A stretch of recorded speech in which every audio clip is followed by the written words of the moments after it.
Today we're going to turn this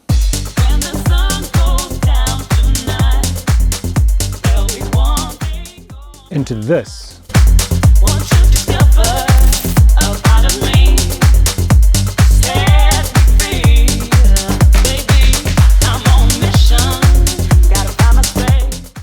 Hey guys, Dilby here. Welcome back to the channel.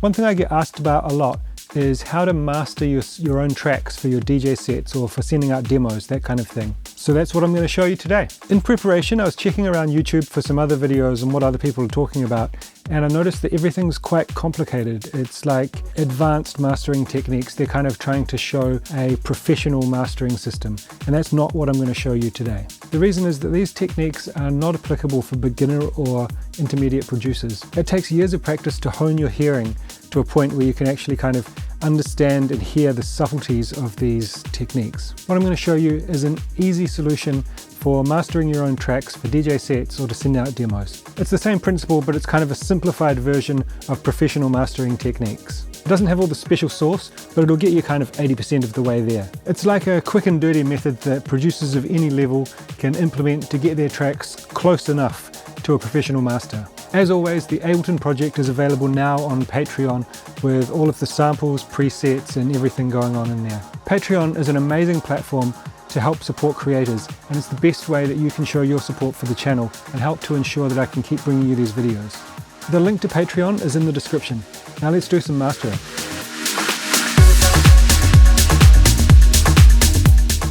But first of all, what is mastering? Well, here's a quote that I've got to explain it.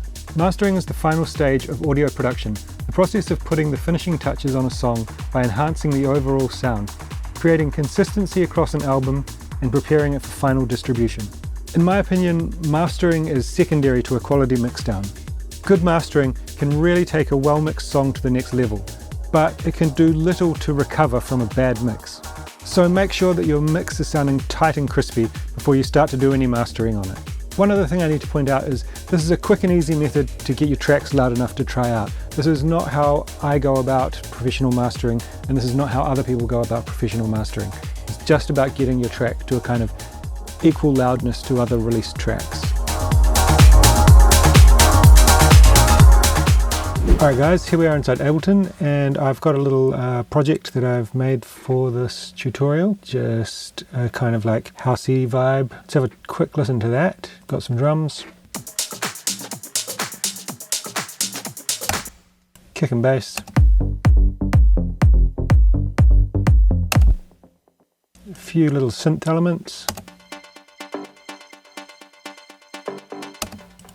a vocal.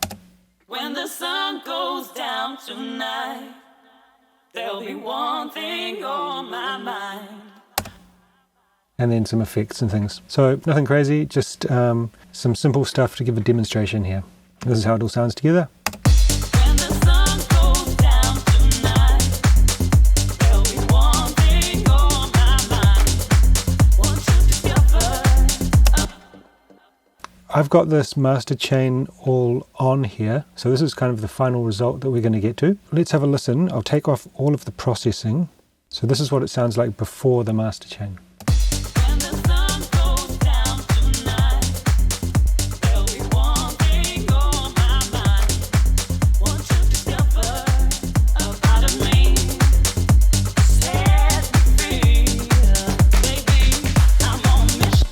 So you can see as I turned it on there, it got louder, but it also gets a bit tighter and a bit more kind of, but it also gets a bit tighter, a bit punchier, and a bit more kind of like everything is working together as one track. So what I'm going to do is take you through the process of how this master chain works and how you can do it yourself. There's a few third-party plugins here, but I've tried to keep it to free ones that I recommend, or really, really affordable ones. So we've got Standard Clip, which is an amazing super cheap plugin, and that I think full price is like 19 euro, and you can, if you sign up for their newsletter, you can get €5 off, so it's like 14 euros. It's amazing. And we've got Synaxis Free G. It's free. It's just a gain plugin. Kilohertz limiter, also free. I subscribe to the Slate Digital Bundle, and the kilohertz package comes with that. Waves L2 Ultra Maximizer. This is not the best limiter in the world, but it's easy to use and it's super cheap. Waves seems to be like permanently on sale for like 29 euros or something. Basically, one of the main benefits of it is that you can just pull the threshold down and it has an auto gain, whereas the kilohertz one is actually much better quality, which is why I'm doing a lot of the heavy lifting with the kilohertz, but you've got to manually adjust the output gain to balance it. So like I said at the start, what I want is for this to be something that everyone can do, and you don't have to worry too much about your ears being trained like a professional mastering engineer, because that takes like years and years of practice. So it's really not possible for everyone, of course. So what we want to be able to do is get your tracks sounding like a comparative loudness to other tracks so that you can play them in your DJ sets and you can send them out as demos. So the first step is to get yourself a reference track that's similar to what you're making. You know, if you're trying to make a house track for Defected or Toolroom, get something from that label, or something from Hot Creations, get something from Hot Creations. Find out, basically you just want to see how loud it is, how kind of crushed it is, like if it's like distorted, how kind of clean the mastering is. But basically what we're going to use the reference track is a gauge of loudness. I do mastering and I tend to work to about -8 LUFS, which is kind of somewhere in between.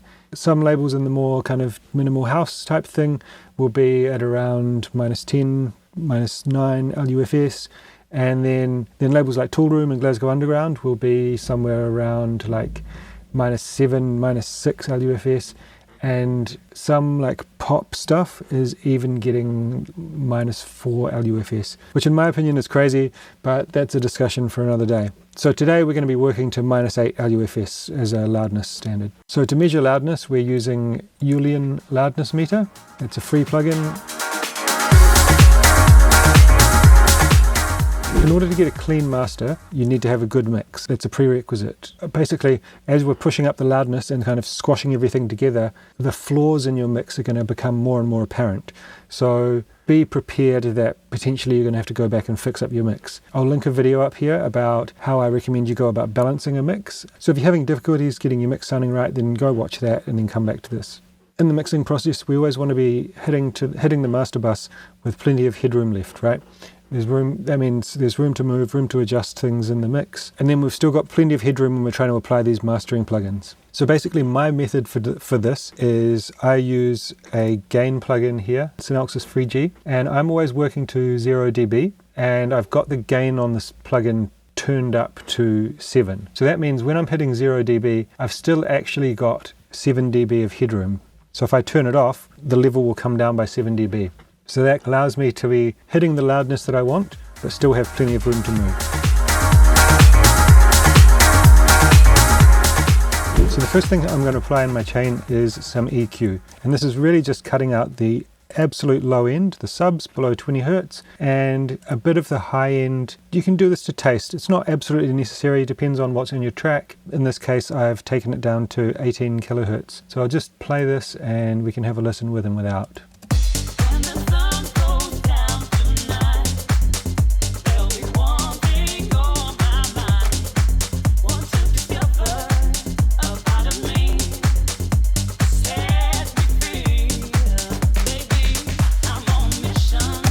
So that's just cutting a bit of the rumble that we don't need out. And as I've said, I'm not going into crazy detail here. This is something quick, simple and easy that everyone can do. So, but one thing to check with the EQ, between 100 and 300 Hertz, sometimes you can get a build up there and it can sound muddy. So you might want to take a little notch out, only a very small amount, like up to maximum 3 dB, right? But you'll notice when I turn this on and off, you get a little bit of separation between the low end and the low mids.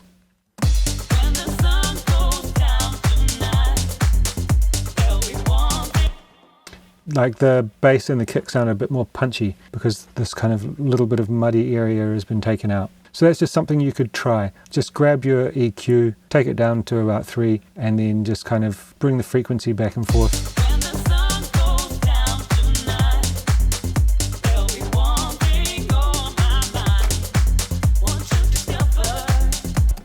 Just see if you can hear it kind of open up, and that'll be a little sweet spot for you.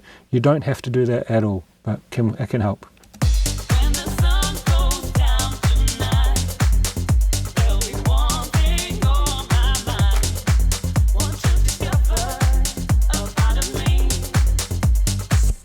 So I think I might have been a bit ambitious with the rolling off at 18. I'm taking that back to 19.4 as it lets in a little bit more of the sparkle and shine in the hats. But what we're trying to do is take out anything that's adding level that we don't need. So next we're going to do some soft clipping using standard clip. Now to explain what this does, I'll give you a visual representation here in the Oscillos Megascope.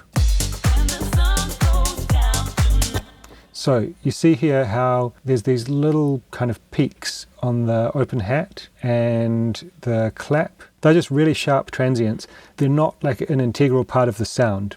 But what's going to happen is when we start to hit the limiter, they're going to trigger the limiter and then we'll get unnecessary amounts of compression on the whole mix. So what we're going to do is use a clipper to just kind of shave those off. This is going to ensure that the limiter is being triggered only by the parts that we want in the track. So with the clipper, I recommend using Soft Clip Pro. Of course, if you're a member on Patreon, then all of this will be in Patreon, so you can just go and check my settings. I use Soft Clip Pro. I use a tiny bit of saturation. So basically, without the saturation, the clipper is just going to chop a straight line exactly across. The saturation is basically before the threshold gets there, it kind of softens the transient a little bit. That's a pretty basic explanation, but that's roughly what it's doing. So let's bring this to 0 dB, and then we'll start to add some clipping.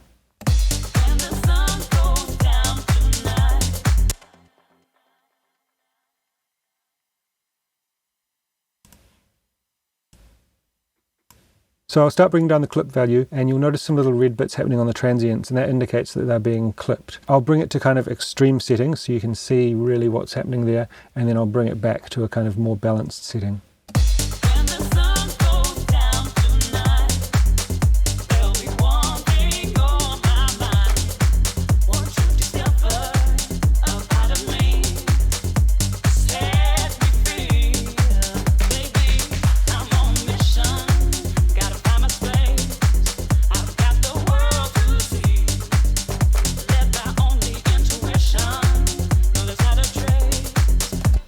So you can see there, as I pull the clip down too far, it starts to get distorted. That's because basically everything is becoming a square wave. It's just chopping everything off. So we don't want to do that. We want it to be as inaudible as possible, and we're only taking off these very high transients.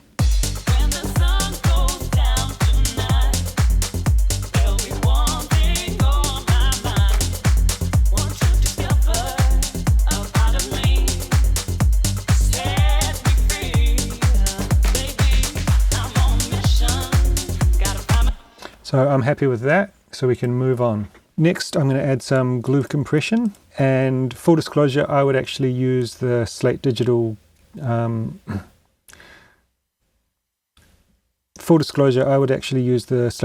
Grey SSL emulation.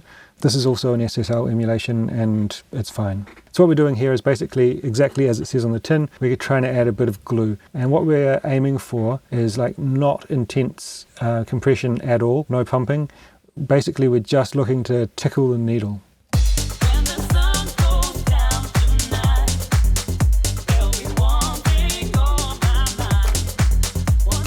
So that's already, I would say, too much.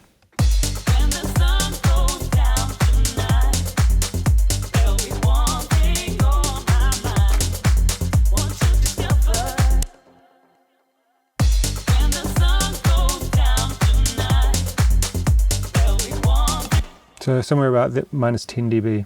We'll hear that with and without.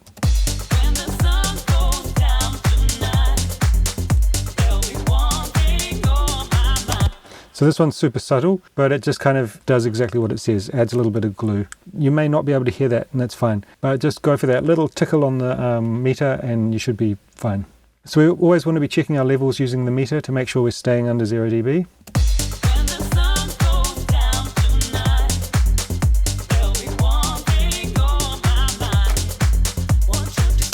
The clipper really helps with that, so if I turn off the clipper,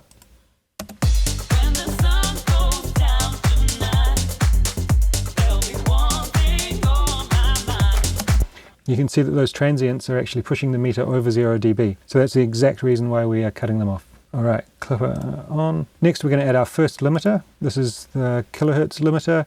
As I said, it's free, so go grab that. It's really, really transparent, which is, especially for this kind of thing, exactly what you want. So bring the threshold back to 0, and I'll just start adding some limiting, This doesn't have an auto gain function, right? So it's just going to be playing downwards compression. We want to be checking here our loudness. What I'm going for is basically just like a couple of dB of reduction. When the sun goes down tonight, there'll be one thing on my mind. Want you to discover a part of me, set me free, baby. I'm on mission, gotta find my space. I've got the world to see, led by only intuition. No, there's not a trace. I'm only counting on me.